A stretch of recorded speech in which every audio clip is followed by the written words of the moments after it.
Welcome, everyone. Mesdames et messieurs, bienvenue. My name is Margaret Huber, and it's my great pleasure to welcome you today to the second in a series of online talks organized by the Europe Study Group. We're thrilled that for today's discussion with outstanding speakers and moderator, participants have registered from 4 continents and numerous time zones. Our speakers will be introduced at greater length by our moderator. We're fortunate in our moderator, Jennifer Irish, currently a consultant and fellow volunteer on the Canadian International Council's Ottawa board, and she is a director of the Canadian Security and Intelligence Leadership Program at Ottawa U, one of my alma mater. She is a former Canadian diplomat in 5 postings, including at our mission to the United Nations. At headquarters, she served at Global Affairs, at Immigration, Refugees, and Citizenship, at Public Safety, and more recently at the Privy Council office serving our Prime Minister. But before I ask our moderator to more formally introduce our outstanding speakers, let me say a few words about the CIC's National Capital Branch. Although our Europe Study Group is new, this year the Canadian International Council celebrates our 95th year anniversary. Through a dedicated team of volunteers, the CIC's National Capital Branch offers our members and guests access to a wide range of experts and activities, study groups, and an in-person Politics at the Pub popular series organized by youth, as well as mentoring opportunities for youth. Through these platforms, we present distinguished speakers, policy experts shaping the world's debates and discussions on global trade and economic issues, security, environment, and other compelling themes. Today, thanks to our outstanding speakers and topic, we have once more convened a wonderfully diverse group of participants, you all, including distinguished colleagues, current and past practitioners from across government, representatives of NGOs, think tanks, business, leading academics, and hardworking and talented students.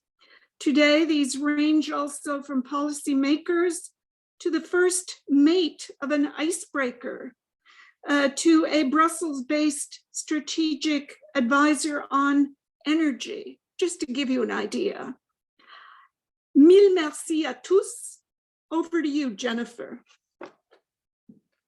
Well, thank you so much, Margaret, for both the kind words and especially for the contribution of the Europe Study Group of the Canadian International Council for making this event possible.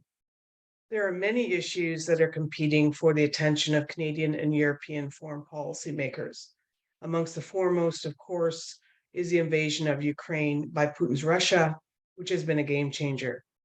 It's also put a renewed spotlight on our Arctic security.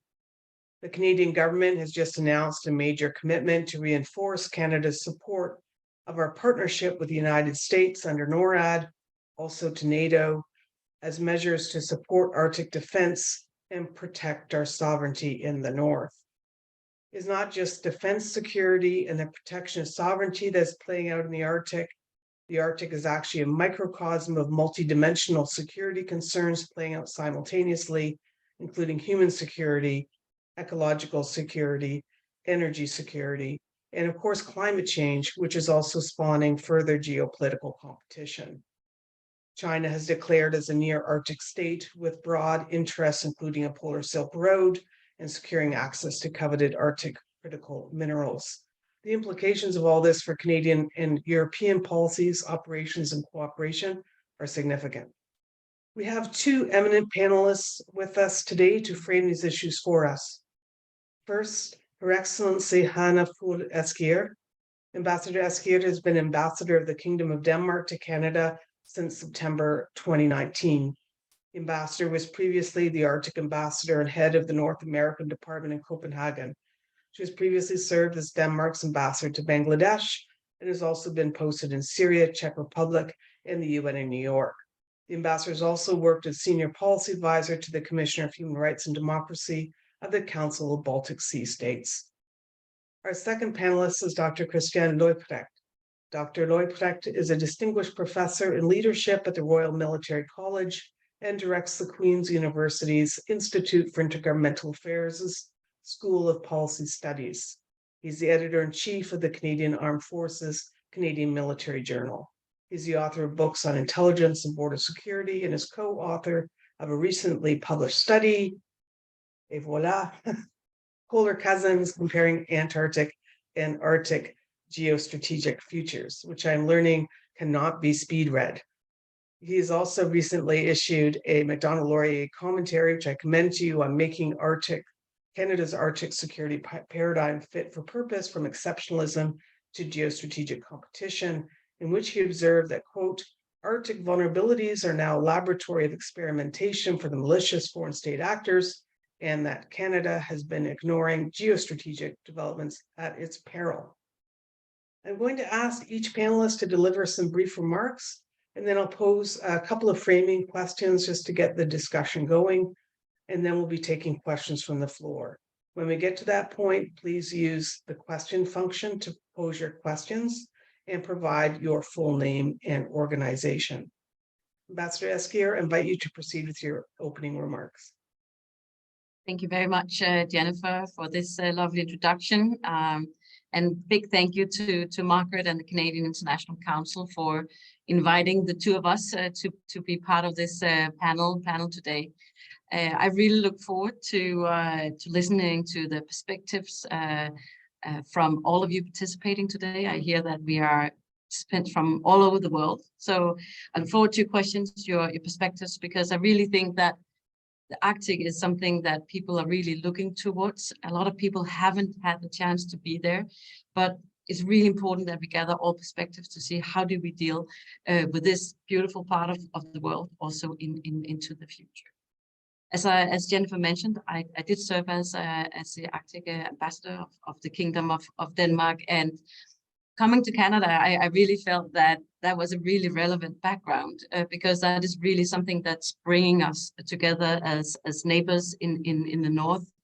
And I look forward to sharing some of the perspectives from the Kingdom of Denmark on the Arctic, both the geopolitical security, but also very much how we look at it, that when we do policies in the Arctic, we start with acknowledging that there are 4 million people living in the Arctic.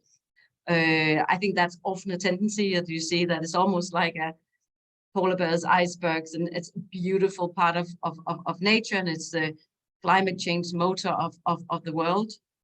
But our starting point, the governments of Denmark, of Greenland, and Faroe Islands, is always what are the needs, what are the perspectives, what is the knowledge of the peoples living in the north.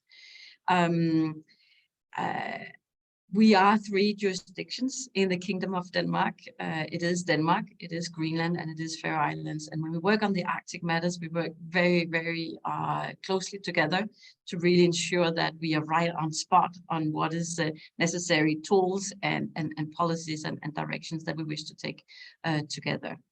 After our session today, CIC will share a link with you of a short 3-minute video that is showing a little bit more in concrete, less academic, how we are actually working here in Canada, both the embassy and our trade council, how we created an Arctic Business Alliance, how we have an Arctic Advisory Board, how we go to various events and how we work. It's very short, and you will meet our Greenlandic representative, head of representation in Washington, from Greenland. You'll meet our honorary consul from Nunavut to really see how are the perspectives and how do we actually work. So please take a look when you have a chance after this session. As you mentioned, Jennifer, the Arctic has been a region associated with collaboration, and a lot of things changed in February. But I think we still have a foundation among the like-minded of this mutual respect for international law and territorial integrity. These are really fundamental pillars when Arctic Council was created with the Ottawa Declaration in 96. I've been sitting in at lots of meetings in the Arctic Council. It's not just, you know, the ministerial meetings every second year. It's actually a whole body of working groups, of ad hoc groups, we've been managing to do 3 binding agreements within the Arctic Council, or something that really is important. 130 ongoing projects. And I think, and it's the right thing, that the council has been applauded and recognized for really being a forum that was also proactive in involving and having the indigenous voice and indigenous people sitting directly at the table. I worked in many multilateral organizations, but I've never been at a table where the permanent participants of the indigenous representatives were equal partners at the table. I've learned a lot from the Arctic, from them, and I think that is part of the very uniqueness of the Arctic Council that is really important to keep in mind, also when we are dealing with difficult geopolitical situation.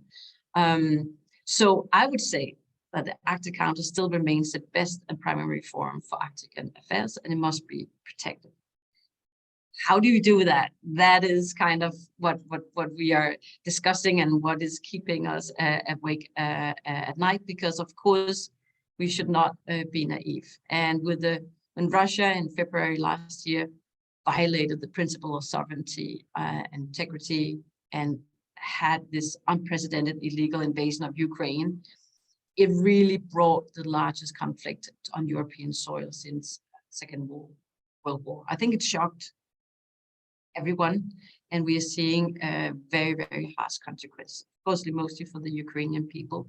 But I think it's really felt across Europe and also here in Canada and many other places. Russia really broke the fundamental pillars that founded the collaboration in the Arctic, but much broader in the international society. So in March 22, the Kingdom of Denmark, together with the other like-minded Arctic states, we declared that we needed a strategic pause in the Arctic Council work, including all of the subsidiary bodies. But we also understood that we needed to find a solution to keep some work going as much as possible, because this war should not impact and harm the important activities in the Arctic to the benefit of the Arctic peoples. So in June, we announced that we would resume all the projects that did not involve Russian participation. And in that way, we're able to continue some of the important work. For example, and that is very much the starting point of the Arctic Council, climate change, climate mitigation, sustainable development. That whole balance that the Arctic Council has had all the time on how to protect a fragile environment, mitigate climate change, keep getting the important knowledge on climate change, and still have create the opportunities for sustainable economic development. Of course, it's not all of it. And of course, it's not the perfect world, but it was the best possible at that time. So looking a bit more into the broader security impacts of the Russian invasion, of course, Denmark, NATO, and other allies, we really had to react quickly. We've been there for Ukraine by providing military, financial, civilian support from the start. We also saw that Putin, that Russia tried to create division in the West, in NATO, in the EU, but I really think that we are more united than ever. sometimes a crisis is really what it takes to see what we share and step in and step up. And I think that is really what we have seen. Remember when we were marking the 1-year sad anniversary, it was a very, very cold evening in front of the parliament here in Ottawa. In relation to that day, the Danish government established and we have been following up a Ukraine fund with allocating 1.4 billion Canadian dollars in 23 to provide Ukraine both with the military, civilian, but also the commercial support to be able to continue as a strong nation. So we continue to stand with Ukraine. And it has also pushed us to look at our own security and defense policies, and that goes broader than the Arctic. But I think that's also what the title of the event today, because NATO is continuing to be a cornerstone of our security and defense policy. As a result of this increased security demands, you could say, the Danish majority government decided that we needed to reach the NATO goal of the 2% of our GDP faster than planned. And so we are looking into a significant increase, and we plan to reach that in 2030. So these investments that we are announcing at the moment and might be relevant also for the audience would really make it, we will be able to support more our allies in Europe and in the Arctic. We're looking at how to modernizing our capabilities and to promote a more active Danish Pacific. Another really important stakeholder in this is the EU. Denmark, since we became members, have been a really firm supporter of the EU and of United Europe. And what we decided to do was actually in 22 to hold a referendum to vote regarding abandoning the previous Danish position on opting out from EU's common security and defense policy. And there was a huge majority of Danes who voted in favor of abolishing that opting out. This means that Denmark is now fully able to participate in the European Defense Agency and the other defense policy that we have within the European Union. And we can contribute to EU's military missions. I think this was an important signal that is NATO's cornerstone, but EU can really supplement and do an important part of the handling of the new security and geopolitical situation that we are in. So we need to be equipped to establish this new reality that we look into, also together with our EU partners. So where do we take it from here?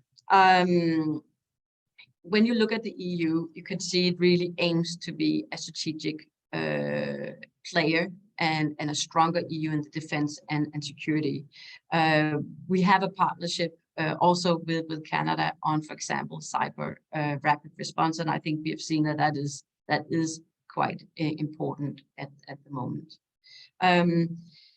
The EU is also committed, and I think that's important always to come back to the issue of climate change when we talk about the Arctic. Also very committed to mitigate the growing impacts of climate change and providing very specific support to enhancing regional awareness and enhancing the security of the region. It's important pillar for the EU engagement in the Arctic that EU respects that it's the Arctic states that have the primary responsibility for addressing both the challenges and pursuing opportunities. But the EU is actually really supporting a lot of really important areas such as research and climate when you look at the Arctic. But it's not only Denmark who has made really important changes to how we view and how we step up on the defense and security policy. It's also very much, and we're very happy to see that Sweden and Finland will be joining NATO. it is sometimes in a very friendly debate said who was the first, Denmark or Canada, to ratify the request for accession of these two countries. I think we're running into the building, but I think that just shows the likeness of how we see this and how important it is that our Nordic and Arctic brothers are becoming part of this important alliance. Sweden and Finland are, of course, very close, our neighbors to Denmark and to the Kingdom of Denmark. We share the values, and we have had deep partnership for decades. So this is not new. This is just a very important and good addition. They will be a very good, reliable addition to NATO. They have for a long time participated in joint training exercises with the NATO allies, but having them much more embedded will be an advantage to all of us. So, as mentioned, it is top priority for Denmark to ensure a really good collaboration between the three parts of the kingdom. And that also very much when we look at security in the Arctic. One example is that we in May last year, we agreed, and we have a formalized agreement which will dedicate about 300 million Canadian dollars for the procurement of defense capabilities for the Arctic. We call it the Arctic Capacity Package. So this is aimed at increasing our military presence in and around the Arctic and having a stronger regional situational awareness. But these investments, and that's really important for me to underline, are not just military capabilities. It will also provide many important benefits for the local populations in the Arctic. That could be in high-tech competencies, for example, which is much sought after in the region. And that was kind of when we decided what to invest in, this dual purpose, that it would also benefit for civilian like search and rescue, emergency response task, environmental monitoring, fisheries control, and also a competence development, and you could say it will provide Greenlanders with an education and training to be able to participate in the defense of Greenland. So that was kind of a starting point when we looked at this, not just from the military perspective, but also very much from the civilian. So this regional awareness in the Arctic region is becoming increasingly necessary, not just because of Russia's actions, but also very much because of climate change. And some of the same tools will actually help us bolster our reaction to both threats. So with rising temperatures and melting sea ice, we need to be able to look at the potential shipping lanes. How do we deal with that when we will have more transportation and more activity going on in a very fragile environment? Because of this, because of the shipping and the commercial perspectives that are opening up, we also see an interest, and Jennifer, you mentioned that in the beginning, for non-Arctic states such as China, but also many other countries who are having a stronger interest in the Arctic, have been observers for several years to the Arctic Council. So our starting point is it's good that non-Arctic states kind of commit to some of the same commitments and values that we have in the binding agreements and in the work we do. That the Arctic states change how we reduce our CO2 emissions will not really save the ice in the Arctic. We need other stakeholders to step in and really reduce the emissions. So we need to talk. We need to engage non-Arctic states, but of course, within a framework that is led and guided by the Arctic states. I think maybe I will turn to a conclusion, maybe some hope that we have also seen after the invasion of Russia, and that is the signing that we saw in June last year of the historic Hans Island agreement. It came at a really important time, and we might be able to come back to that a little later, but I think that really came at a time where the world needed to see that that rule of law is important, that's what counts, and that you can overcome disagreements when you really look at it on the basis of rule of law and dialogue and diplomacy. So I think we have opened a new chapter in our shared history. Out of respect of time, I think I'll end here of a little bit of optimism and turn it back to you, Jennifer. Thank you very much. Well, thank you very much, Ambassador, especially for the optimism, which is in such short supply these days. So glad to have that note at the end. Thank you for your insights and perspectives, not only from a Danish perspective, but also from a European perspective. Some of the themes you raised, such as the relevancy of the Arctic Council, the importance of the Hans Island deal, are definitely ones that we'll return to in the discussion portion. I'd like now to invite Dr. Leprecht. Please proceed with your opening remarks. Thank you. So I'm very grateful to the ambassador for her remarks. I had the privilege of spending much of the day today in Germany, where I am, with Stefano Pontecorvo, who was the last NATO ambassador to Afghanistan and helped to coordinate a good part of the evacuation. And I'm constantly so humbled and so impressed by the quality of people that we find in our diplomatic corps. And their ability to grasp and to translate a host of very complex issues. And so a terrific set of opening remarks. And from a Canadian perspective, I'm humbled because what I can see from Denmark is a strategy.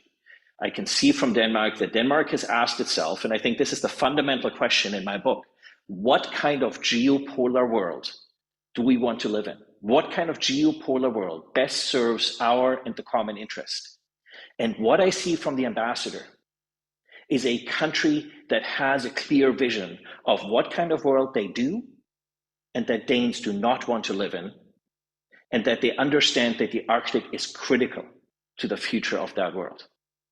Name me a Canadian politician who could articulate that sort of strategy for Canada. So I think let's just start there, I guess, with my remarks. I also want to thank the Canadian International Council. It's such an important organization. Look, I think being German by background, political education is absolutely critical. And of course, in Germany, a significant investment was made in political education after the disaster of the humanitarian, economic, political, social disaster of the Second World War. And I think in Canada, we don't do anywhere near enough. And so I'm always so grateful for the events that the CIC organized in that regard. And I need to give a shout out to one of the parts of the political education system in Germany are the political foundations. Each of the party has one, and one of them now has a full-time office in Canada. It's the Konrad Adenauer Stiftung, and I'm giving a shout out to them because they provided some of the funding for this book to be able to make this book open access, the Polar Cousins book. So you can download it for free from the University of Calgary website. That was provided by the office in Australia, and the support that the office in Canada has provided for Arctic discussions and Arctic security. Of course, there's a lot of change going on in the Arctic, as the ambassador has already outlined. Realist change when it comes to Russia, Russian actions, Sweden, Finland. So an area to pay attention to. And if you look at, for instance, where Canada is deployed, Canada has deployments all along sort of the Arctic sphere, not just our own Arctic, but if you look all along sort of the frontier with Russia right down to the Mediterranean. So inherently Arctic conversations for Canada are always embedded in a broader strategic conversation. Because really Canada has sort of three, if you want, geostrategic priorities, right? So there's the North and the continent, there's the transatlantic domain and Europe, and there's the Pacific, Trans-Pacific, Indo-Pacific domain. But the top priority in that is necessarily the Arctic, because the Arctic is about homeland defense and the Arctic is about continental defense. And of course, if the North American continent is not secure, that means it's going to be much more difficult for the United States to exercise its ability for extended deterrence for our allies and partners in Europe and in the Indo-Pacific. And so I think Canada also hasn't been very good at articulating the difference that an investment in the Arctic makes, not just for Canada or for continental defense, but for the stability of our allies and partners and for the stability more broadly of the world. This book came together when I had the privilege of spending a little over a year in Australia. And I realized that people were having conversations about the Antarctic that were surprisingly similar as conversations about the Arctic. But it seemed that we were sort of operating in two very different spheres. And these were sort of planes that weren't really meeting. And so I thought, look, I mean, given that all Five Eyes countries, the United States, Canada, Australia, the UK, New Zealand, have keen interests in both the Antarctic and the Arctic, and they're key Antarctic stakeholders in Europe. Think, for instance, of Norway, of France, also Germany with its long time sort of investments in research in the Antarctic. That there's a broader alliance, I think, to be forged in terms of thinking about the poles differently. And we think about the poles as sort of these sort of benign sort of areas of cooperation. And of course, that's no longer what they are. They are areas of geostrategic competition. And so there's a lot of opportunity, I think, to compare and to forge a common future together, because the contention in the book is that ultimately polar security is about global security. And the way we think and we act in the poles has very important ramifications for regional and international security. It also can help us to think differently about security, because what we've seen, in particular in the literature on the on the Arctic, is the shift from classic realism to critical geography. So if you talk to locals in the Arctic and you ask them about security, what will they tell you? Their primary concern is, for instance, about environmental security, is about human security, is about food security. And what that speaks to is the significant vulnerabilities that we have in communities in the North.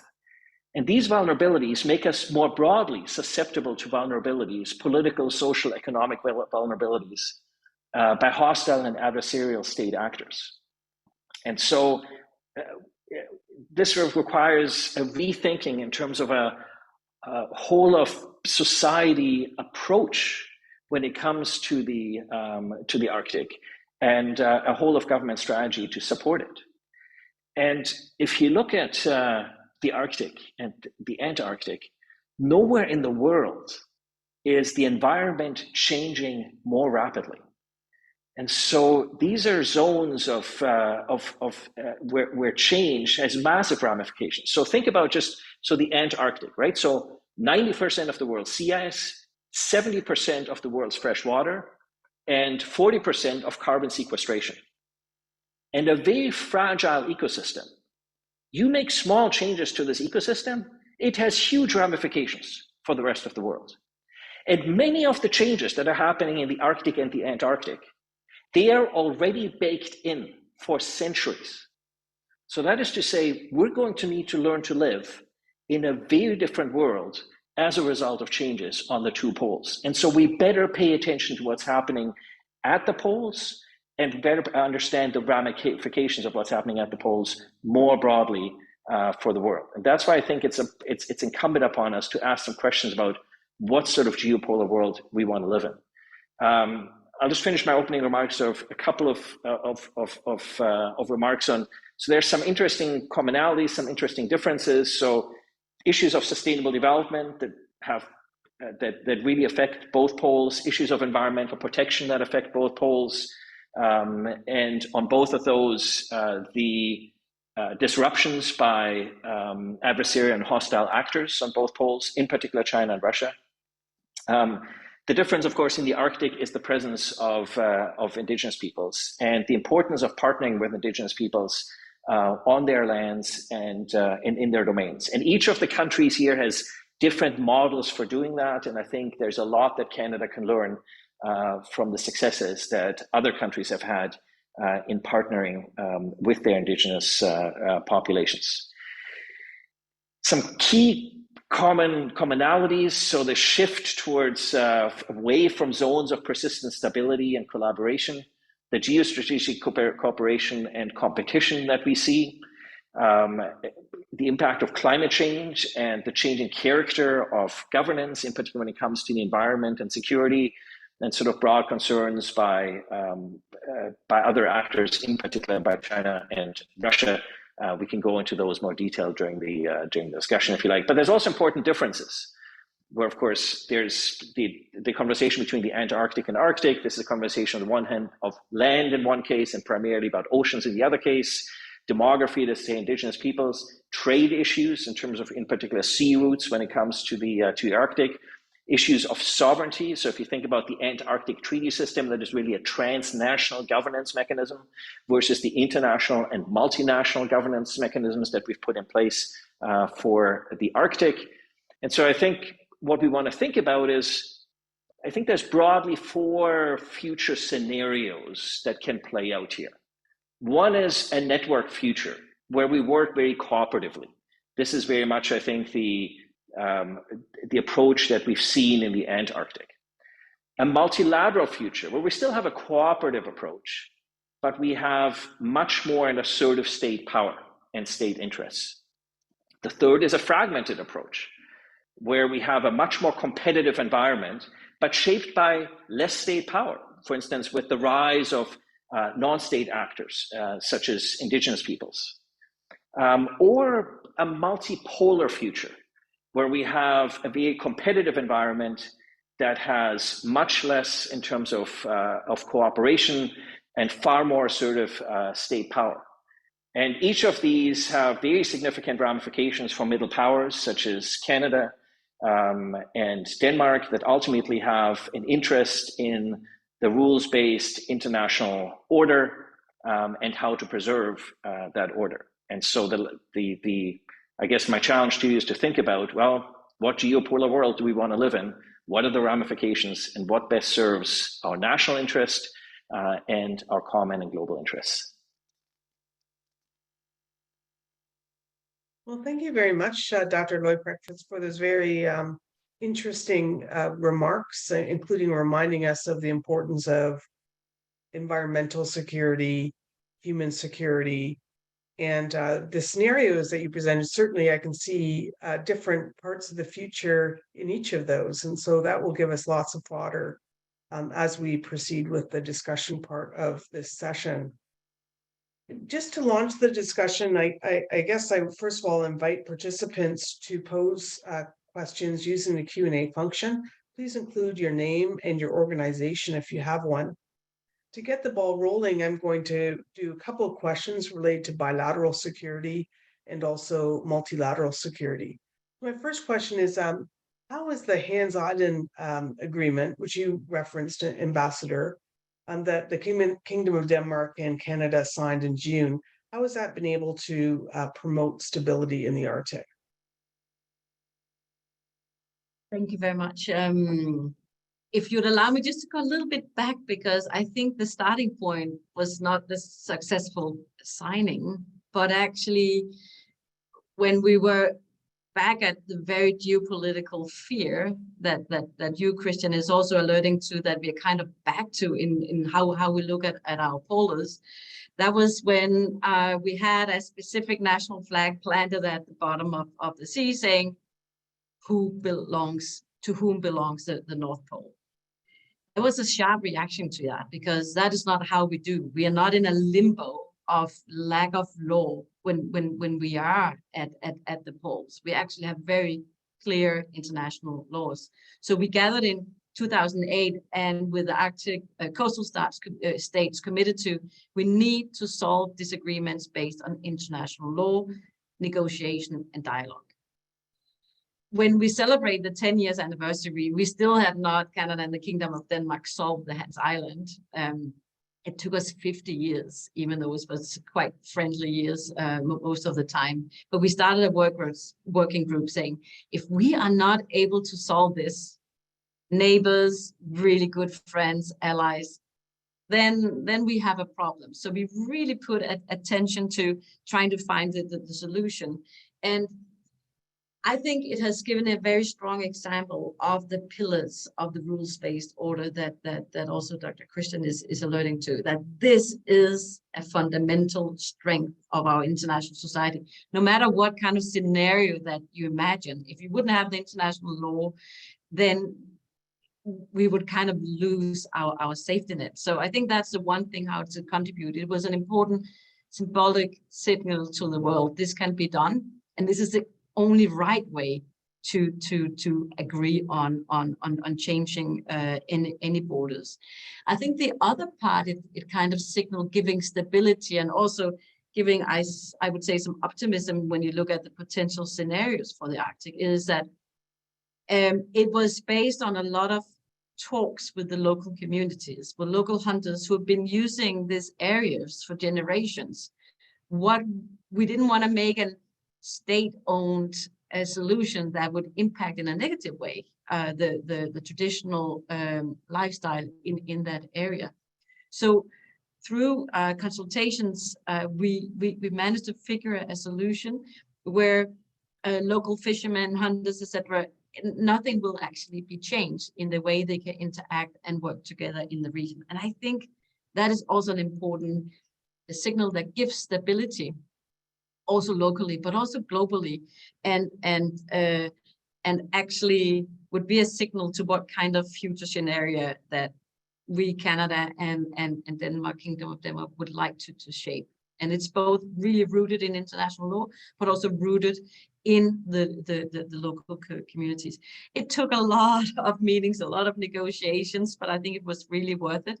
We have exchanged the last bottle. You know, we were exchanging bottles of whiskey and of a Danish Gammel Dansk. So when our military went to the island, they left a bottle for their friends, so they could warm up when they came, and claimed that still they had the right to this piece of rock in the middle of Canada, in between Canada and Greenland. So I think it's our responsibility to keep and remind people of this example. It is doable, of course it is, and we need to continue to work with that mindset and based on international law. Another note of optimism for which we thank you, Ambassador. Thank you for those remarks. Dr. Leukrecht, would you like to elaborate on the Hans Island deal and its significance? Yeah, so the first, of course, I think that it's an indication of that people are actually paying attention to the Arctic and to the north. It's also an indication, so in the book, there's a great chapter on critical minerals in Greenland. You remember that there's a country to the south of us where a president suggested that they might want to buy Greenland, so that the north is in play. It's not just kind of just this sleepy little sort of place back here. And I think a realization by both Canada and Denmark that we've got bigger fish to fry, and we better kind of figure out how we govern ourselves up here. The second is, I think, since 20 years ago, I have a close friend, and when he did his dissertation 20 years ago, he did his dissertation on borders. And his supervisor said to him, like, look, mate, why are you going to write on borders? Nobody cares about borders. And I would say that, look at the last 20 years, and borders are back, and they're back in force. Look at all the fences and the walls that have gone up around and across the world. And so I think it's always important for close partners and allies to demonstrate that instead of building rhetorical or real fences, we can actually work together to solve our issues in a constructive way. And when it comes to borders, I think this deal has three classic hallmarks of how we govern ourselves when it comes to borders. We had coordination, so we exchanged information, we kept talking to each other, and we symbolically, as the ambassador pointed out, also exchanged some other items. We cooperated, so we built sort of some parallel structures trying to figure out how we can work together, and we collaborated in finding a mechanism that would jointly serve our purposes. Now, think about if we can replicate that across so many of the borders where we are having troubles and we are having difficulties. And imagine how much more stable, how much more prosperous, how much more harmonious a world that we could live in.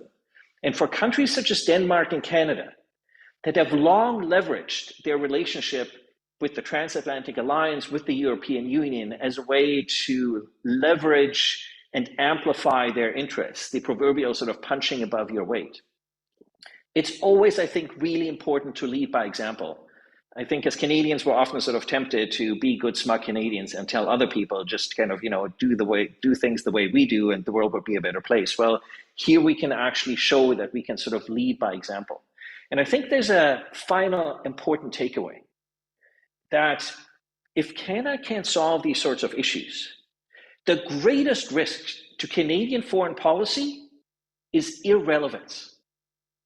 So we need to be a relevant player, and the relevance comes from our relationship with the European Union and with our European partners, because they're the people who allow us to balance off some of the US power and some of the US influence.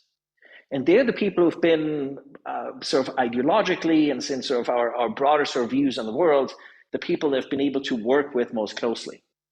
If we can demonstrate that we can work with our European partners, then the risk is the European partners will simply say, well, Canada, we can't work with you, then, just do your own thing. And then we have one of two options. We either get coupled even more closely to the United States, or, as I would say is currently a risk, people in Washington will say, well, Canada, if you don't want to invest, and if you want to do things, that's okay. We're just going to do it on our own. And then Canada is going to become this medium-sized country in the middle of nowhere with no one to go to and no ability to really amplify and assert its national interest. And so I think demonstrating this collaboration and Canada's intent and willingness of working with European partners and more broadly with the European Union is a key mechanism for us to continue to be able to shape the future and shape this world. And given where the world is headed over the next 20 years, I think Canadians need to ask themselves a hard question about whether this is a world where we want to simply sit back and play on the fourth line and be a bench warmer and let things happen, or whether that's a world that we want to shape. And we might want to remember in the first half of the 20th century, we saw the disasters and Canada was an active player of shaping the world so we wouldn't have to relive the disasters of the first half of the 20th century. What are we going to do in the 21st century to make sure we continue to shape this world in a way that is in accordance with our best interests and with what we believe is in the best interests of the globe more broadly? And I think this agreement is a very nice example to that effect. Well, thank you so much, Christian, for those comments. Yes, as nation states have reasserted themselves, sometimes negatively, as we're learning, borders have too. And it's great that the Kingdom of Denmark and Canada were able to work closely together to get one dispute off the table. I'd like to shift to collective security as well as being middle powers that rely on international norms and standards, a stable international order. Middle powers often rely on coalitions as well. And there's three different coalitions that are contributing to collective security that have a relevance to the Arctic. The first, of course, is NORAD, with Canada and the US having reinvested in the modernization of NORAD. That's been alive for a long time, brought to the fore, obviously, by the invasion of Ukraine. The chair of the NATO Military Committee, Admiral Bauer, also highlighted last October when Finland and Sweden made their applications that 7 of the 8 members of the Arctic Council will eventually become NATO allies, all except for Russia.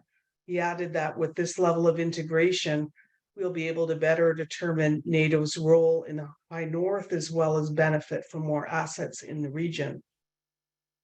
Finally, Ambassadors, you pointed out the Arctic Council has a wide remit, which doesn't include military security.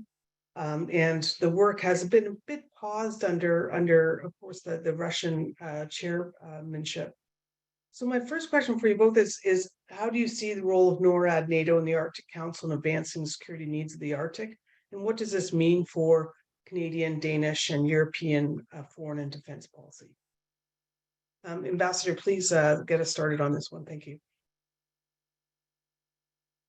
Thank you, Jennifer. I think I'll try to make it short, also in light of having questions from the audience. I think my initial remarks really highlighted that collective security and a multilateral approach to that is key. We cannot do this on our own. We're also looking at very, very expensive investments when we look to the north in general, military expenses, but to the north, it's really expensive. We need telecommunication, satellites, drones for so many, both civilian and military purposes. So we really need to be smart of supplementing each other when we look at these investments, and that we're able to work hand in hand also on the capability side. I think that Arctic Council was able to really work also after 2014 and the Crimea invasion was because we are not dealing with hard security in the Arctic Council. And I think that is a key principle in order for this organization to do what it's put in this world to do. So I think that should not change, but I think we need to move and be more conscious about how we discuss security also in the Arctic, in the other fora, and that would be the way to go about it. So these organizations and fora, they kind of have each their strength and focus area. And I think that's important to remember, not to put security into every single table, but have some tables where you can actually focus on some of the broader, softer security issues that Christian also alluded to, like food security, like climate change, like sustainable development. So for example, the Arctic strategy that we're looking and working on at the moment, I foresee that the SDGs would be a very fundamental pillar to actually ensure that we have this broad and holistic approach to the Arctic.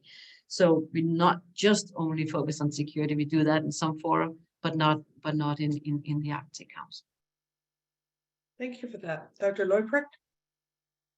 So it's a really interesting question from a Canadian perspective, because my sense is traditionally, Canada has not really wanted to play when it comes to the Arctic, right? Canada's approach has always been like, the Arctic is ours, and we really actually want to keep these other people out of the Arctic. And I think we've seen sort of a real shift in that regard, but I think the problem is the shift has not really been a strategic sort of shift about why we want to shift in that direction. Of course, NATO has had a keen interest in the Arctic since 2010. And I think Canada isn't quite sure what to make of all these players and how best to leverage these players in a positive sum way that sort of gets the best payoff for Canada and the best payoff collectively. So I think there's some hard thinking here about coalitions. So the US, for instance, recently invested in the Ted Stevens Center on Arctic Security. It's the regional studies center, not really correct to say of US Northcom, but this was the one combatant command in the US that didn't have a regional studies center. So we actually now have the US investing significantly in curating, disseminating knowledge when it comes to the Arctic and the Arctic security in its strategic interest. So I think we have a significant deficit in Canada in terms of what to invest in and for what purpose, and making sure we do it sustainably. And I think the silver lining when we talk about environment, and when we talk about disaster diplomacy, for instance, there's a nice chapter in the book on disaster diplomacy.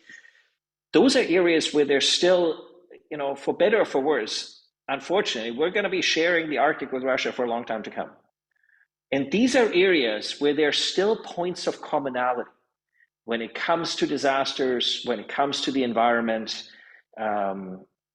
because everybody suffers the ramifications of these. And so the Arctic may also provide a bit of an opportunity for, hopefully as better times come, to shape a bit of a rapprochement that will be in everyone's interest. I agree on that point. And for example, you have a really important agreement on oil spill, for example. We could have a catastrophe tomorrow in the Arctic where we would need to solve this together, and that luckily we do have an agreement on how to do that, and we have been cooperating on search and rescue. So hopefully it won't happen, but we have at least some kind of safety net. So I agree on that. We have a few questions stacking up now. One is from former Canadian Ambassador John Noble, who is asking if our pot of military spending is being stretched between helping Ukraine and the Arctic. Is it realistically to think that the government will prioritize the Arctic?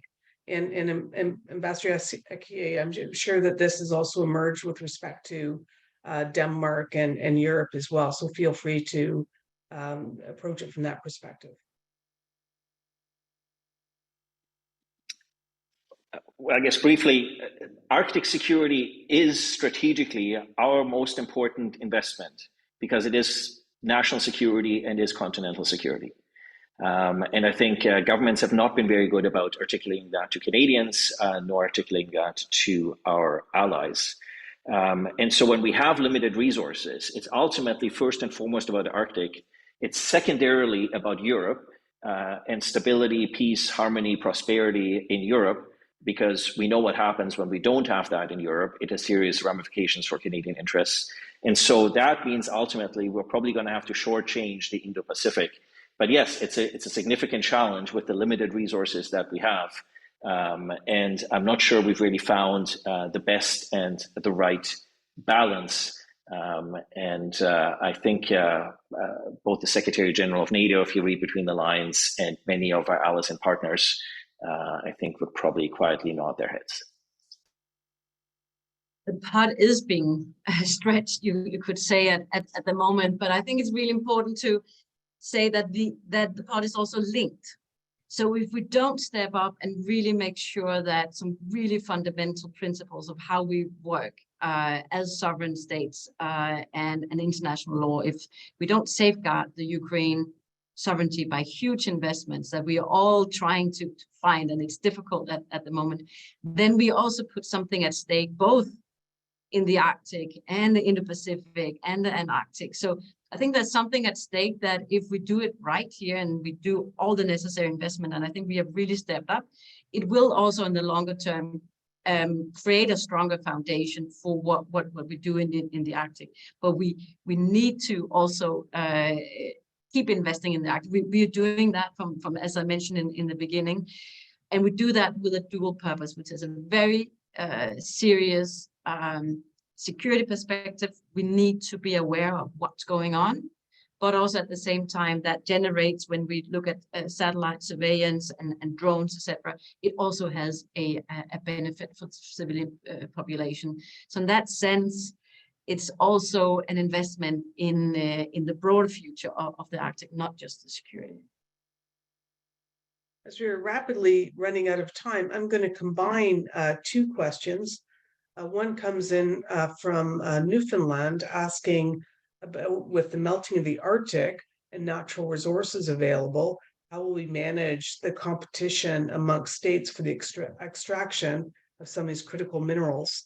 And there's another question about China's position and strategy with respect to the Arctic. Since that's in part related to the minerals, then maybe you could start discussion on China from that angle, and please feel free to broaden out. Thank you. Ambassador, if I may, I'll just kind of set the scene with, of course, many people don't realize that China has an Arctic strategy, and China considers itself a near-Arctic state. Of course, this is sort of the language that we also hear from some of our Nordic partners. So China has made it very clear that the Arctic is in its national interest, and presumably that is because of minerals, and the same challenges exist in the Southern Oceans and the Antarctic. Interests in bioprospecting, for instance, problems of overfishing. So China will present a significant challenge to Arctic stability, to environmental protection, and to sustainable development in those parts of the world. And so we need to be playing ahead.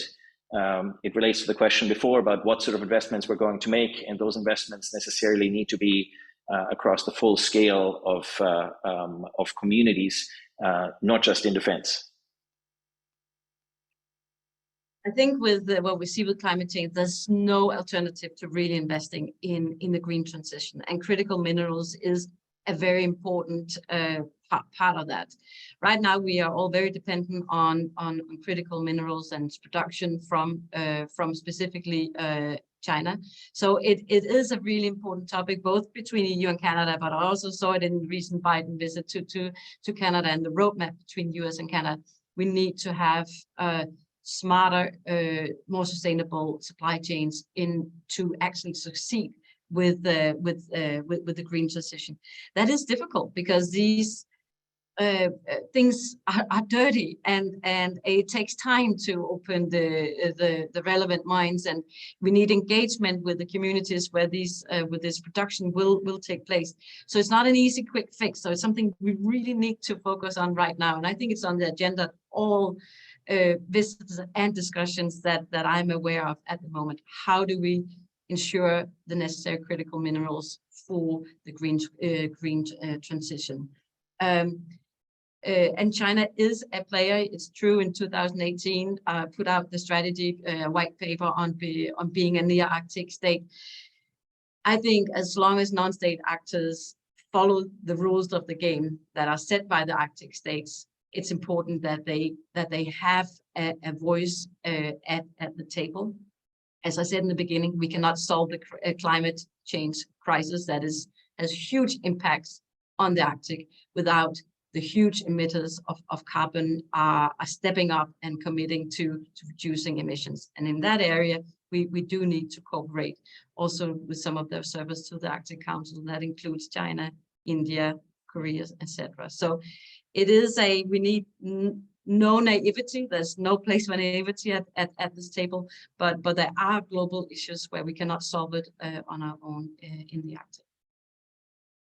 Well, we have to start a wrap up, but I guess to steal from one news show, perhaps we can do a rapid fire on one last question, and that is just with respect to maritime security. If we could end on that, just obviously with the melting of the ice in the Arctic, the growing navigation possibilities, what are strategies to ensure maritime security? Ambassador? It is something that's been at the table of the Arctic Council for years. We need to do this in a very responsible way. It is a fragile environment, and this increased shipping will be happening in the north. So having strong rules for how this navigation is going to take place is important, both in terms of security, what kind of shipping, the surveillance of that, but also if we have a catastrophe, are we able to deal with it? Because there is a real risk that it will happen when the shipping will increase. So the maritime security is really important, but also something where we need to be conscious about the risk and not just the commercial perspectives of it. Dr. Leuprecht, last words on maritime. Well, I suppose maritime is a challenging domain, and it's an expensive domain to invest in. But if you look at the capabilities that Russia alone has, let alone that China is developing, they far exceed what all of us together can currently field in the Arctic. And so ultimately, if we want to talk about maritime security, it also means we're going to need to have capabilities that we can deploy, because maritime security also means prosperity in terms of the resources there, and it also means democracy in the sense of being able to ensure that everybody plays by the rules and plays by the international norms and the rule of law, so that we have the capabilities to also enforce those with the various actors that are showing a growing interest in the neighborhood. Well, thank you so much. And I'm afraid we've now hit against our time dedicated to this session. Please join me again thanking Her Excellency Ambassador Esker for joining us today from the Kingdom of Denmark, Ambassador to Canada, and also Dr. Leuprecht, normally on this side of the Atlantic, today coming in from Germany. As part of the concluding remarks, I'll just remind you that Ambassador Esker had referenced a public diplomacy video that the Kingdom of Denmark had prepared on what Denmark is doing in the Arctic. We're going to be making that available to you by link, and also information on Dr. Deprec's publication and books that were referenced also in this session. Margaret, do you have any concluding words before we sign off? All right, well, thank you again for joining the Canadian International Council's discussion on Arctic security today, and wish you all a good day. Thank you.